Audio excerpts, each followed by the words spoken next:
প্রতি বছর কোটি কোটি টন প্লাস্টিকের শেষ ঠিকানা হয় সমুদ্রে।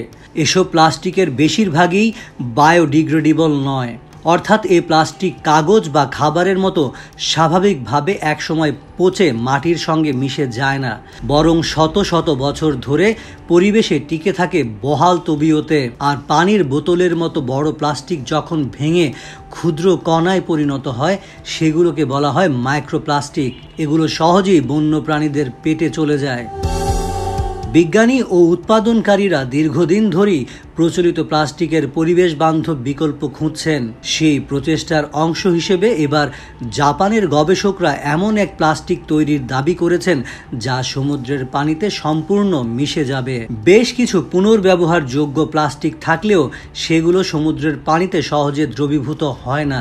আদতে কিছু প্লাস্টিক বর্জ্য আছে যেগুলো 500 বছর পেরিয়ে গেলেও টিকে থাকে বহাল তবিয়তে, একটুও ভাঙে না।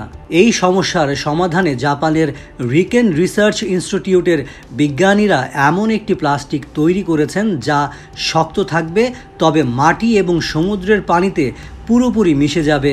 এই প্লাস্টিক কোনো মাইক্রোপ্লাস্টিকও রেখে যাবে না। পরীক্ষায় দেখা গেছে লবণ পানিতে রাখার কয়েক ঘন্টার মধ্যেই নতুন প্লাস্টিকটি ভাঙতে শুরু করে। মাটিতে রাখলে এ প্লাস্টিক মাত্র 10 দিনের মধ্যে পচে গিয়ে এমন একটি রাসায়নিক উপাদান তৈরি করে যা সার হিসেবে মাটিকে উর্বর রাখতে সাহায্য করে।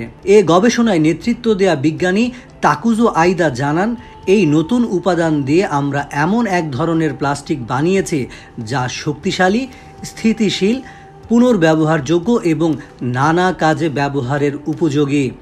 আর সবচেয়ে গুরুত্বপূর্ণ বিষয় হলো এটি কোনো মাইক্রোপ্লাস্টিক তৈরি করে না।